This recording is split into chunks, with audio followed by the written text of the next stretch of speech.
Hello friends, ഇന്ന് international day of forest ആണ്.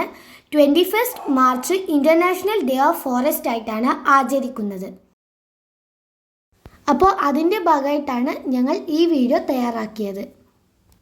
Hello friends, നമ്മളിന്ന് മിയാവാക്കി ഫോറസ്റ്റിനെ കുറിച്ചാണ് സംസാരിക്കാൻ പോകുന്നത്. മിയാവാക്കി ഫോറസ്റ്റ് എന്ന് വെച്ചാൽ ഒരു ജാപ്പനീസ് ബോട്ടണിസ്റ്റായ അക്കീറ മിയാവാക്കിയുടെ ഒരു ഐഡിയ ആയിരുന്നു ഇത് 1-2 മീറ്റർ വ്യത്യാസങ്ങളിൽ ചെടികൾ നട്ടുപിടിപ്പിച്ച് അതൊരു ചെറിയ കാടാക്കി മാറ്റിയ ഒരു ഐഡിയ ആണ് ഈ മിയാവാക്കി ഫോറസ്റ്റ്. അതുപോലെ നമ്മുടെ വീടിൻ്റെ പരിസരങ്ങൾ ഇപ്പോൾ വളരെ ചുരുങ്ങിയതാണ്. അതിൽ ചെറിയ ചെറിയ വൃക്ഷങ്ങളൊക്കെ വെച്ചിട്ട് ചെറിയൊരു കാടാക്കുകയാണ് മിയാവാക്കി ഫോറസ്റ്റിൻ്റെ ഉദ്ദേശം. മിയാവാക്കി ഫോറസ്റ്റിൻ്റെ ഒരു ഐഡിയ പോലെ തന്നെ ഞങ്ങളുടെ വീട്ടിൽ ചെറിയ മിയാവാക്കി ഫോറസ്റ്റ് തയ്യാറാക്കി അതിലെ എല്ലാ മരങ്ങളെയും ഞാൻ നിങ്ങൾക്ക് പരിചയപ്പെടുത്തി തരാം. അതിലെ ഒന്നാണ് ഈ മാവ്. ഇതാണ് റൊമാനിയ മാവ്. ഇതിൽ കണ്ടോ മാവിൽ പൂവിട്ടിരിക്കുന്നത്. ഇതാണ് പുളിമരം അല്ലെങ്കിൽ ടാമറിൻഡ് എന്ന് പറയും. ഇത് നമുക്ക് എല്ലാവർക്കും അറിയുന്ന ഒരു മരമാണ് അല്ലേ. തൊട്ടിപ്പുറത്ത് തന്നെ വിയറ്റ്നാം ഏളിയാണ്. ഇതൊരു തരത്തിലുള്ള ഒരു ചക്കയാണ്. ഇതിൻ്റെ മുകളിൽ കണ്ടോ പൂവിട്ടത്.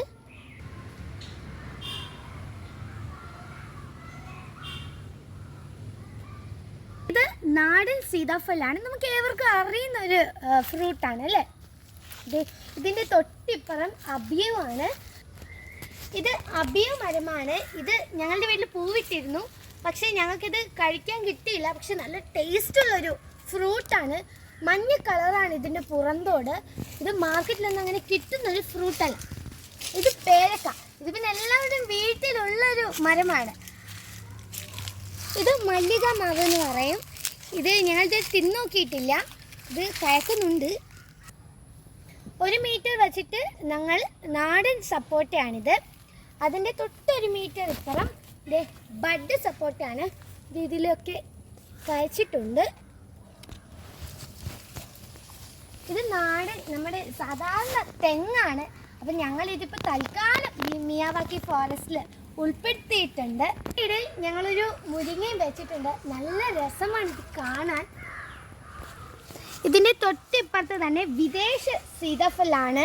ഇതിപ്പോൾ മാർക്കറ്റിലൊക്കെ കാണുന്നതാണ്. നല്ല രുചിയുള്ളൊരു ഫ്രൂട്ടാണിത്.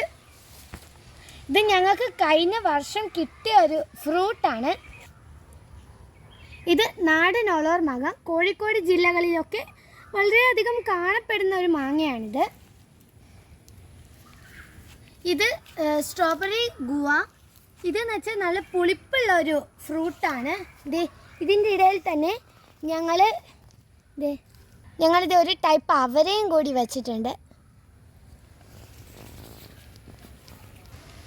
ഇത് മുസമ്പി. ഇത് വെച്ച സമയത്ത് ഒരു ഫ്രൂട്ട് ഉണ്ടായിരുന്നു, പക്ഷെ ഇപ്പോൾ ഇല്ല. അപ്പം ഞങ്ങൾക്ക് അറിയില്ല ഇതിനി ഉണ്ടാവുമെന്നൊന്നും. ഇത് സബർജില്ലി. ഇത് സാധാരണ തണുപ്പുള്ള സ്ഥലങ്ങളിലൊക്കെയാണ് കയക്കുക. ഇവിടെ ഉണ്ടാവുമെന്നൊന്നും അറിയില്ല, പക്ഷെ ചെറിയ ശ്രമം ഞങ്ങൾ നടത്തി നോക്കിയതാണ്. ഇത് ഒലീവ്. നിങ്ങൾ ഒലീവ് ഓയിലിനൊക്കെ കുറിച്ച് കേട്ടിട്ടുണ്ടാവല്ലോ. അതുണ്ടാക്കുന്നൊരു ചെടിയാണിത്. ഇത് വിയറ്റ്നാമിൻ്റെ പോലെ തന്നെ വേറെ ഒരു തരത്തിലുള്ള ഒരു ചക്കയാണ്. ഇതെങ്ങനെയാണെന്ന് വെച്ചാൽ ഇതൊരു ഓറഞ്ച് കളറിലുള്ളതാണ്. ഞങ്ങളിതിവിടെ അതിൻ്റെ ഇടയിൽ പക്ഷികൾക്ക് കുളിക്കാനായിട്ട് ഒരു ചെറിയ പാത്രത്തിൽ വെള്ളമൊക്കെ വെച്ചിട്ടുണ്ട്. കുടിക്കാനും കൂടിയിട്ടാണ് ഈ വെള്ളം. അതിൻ്റെ ഇടയിൽ പച്ചക്കറി കൃഷികളുമുണ്ട്. അതിൻ്റെ ഇടയിൽ നമുക്കിവിടെ ഒരു നാടൻ പേരക്കയെ കാണാം. ഈ ചെടിയാണ് കെപ്പൽ. ഇതെങ്ങനെയാണെന്ന് വെച്ചാൽ തായ്ലാൻഡിലുള്ള രാജാക്കന്മാർ ഉപയോഗിച്ച ഒരു ചെടിയാണ്. ഇത് തിന്നു കഴിഞ്ഞാൽ നമ്മുടെ ശരീരത്തിൽ നല്ലൊരു ഫ്രാഗ്രൻസ്, നല്ലൊരു ഗന്ധമുണ്ടാവും. ഇതാണ് ഓൾ ടൈം മാംഗോ. ഇത് എല്ലാ സമയത്തും പൂക്കുന്നൊരു മാവാണ്. അപ്പോൾ ഇതിലിവിടെ മാവിൻ്റെ പൂത്തിട്ടുണ്ട്, പക്ഷെ ഞങ്ങൾക്കിതൊരു കിട്ടിയിട്ടില്ല. ഇത് അവക്കാഡോ ആണ്. ഇത് ചിലർക്കൊക്കെ അറിയുന്നതാണ്. ഇത് പാഷൻ ഫ്രൂട്ടാണ്. നമുക്കെല്ലാവർക്കും അറിയുന്ന ഒരു ചെടിയാണ്. നല്ല മധുരവും പുളിപ്പൊക്കെ ചേർന്ന ഒരു നല്ല രുചിയുള്ള ചെടിയാണ്.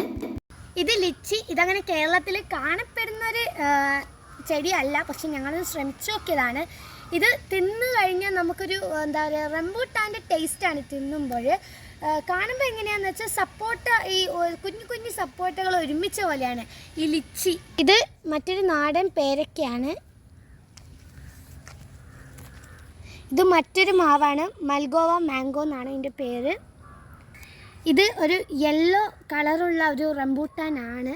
അതിൻ്റെ മേലെ ഞങ്ങൾ കുക്കുംബർ പടർത്തിയത് കൊണ്ടാണ് അതങ്ങനെ കാണാൻ പറ്റാത്തത്.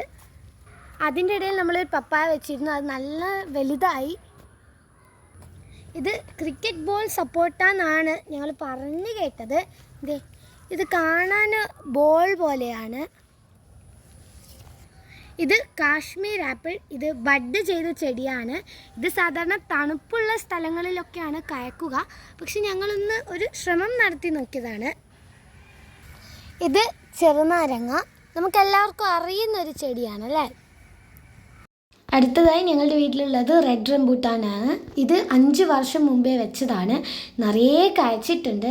നല്ല മധുരമുള്ള ഒരു ഫ്രൂട്ടാണിത്. ഈ മിയാവാക്കി ഫോറസ്റ്റിൽ എല്ലാ ചെടികളും ഒരേ സമയത്ത് വെക്കണം, എന്നാലേ അത് ഒരേപോലെ വളരുകയുള്ളൂ. ഇപ്പോൾ ഒന്നൊരു സമയത്ത് വെച്ച് മറ്റേത് പിന്നത്തെ വർഷമോ അല്ലെങ്കിൽ കുറേ കഴിഞ്ഞിട്ട് വെച്ച് കഴിഞ്ഞാൽ അത് ശരിയാവില്ല. അപ്പോൾ ഇതുപോലെയുള്ളൊരു ഐഡിയ നിങ്ങളും നിങ്ങളുടെ വീടിൻ്റെ പരിസരങ്ങളിലൊക്കെ ചെയ്തു നോക്കുക. നല്ലൊരു ഐഡിയ ആണ്. അപ്പോൾ ഈ വീഡിയോ കണ്ട എല്ലാവർക്കും ഒരു താങ്ക്സ്. അപ്പോൾ ഈ വീഡിയോ ലൈക്ക് ചെയ്യുക, ഷെയർ ചെയ്യുക, സബ്സ്ക്രൈബ് ചെയ്യുക. Bye bye.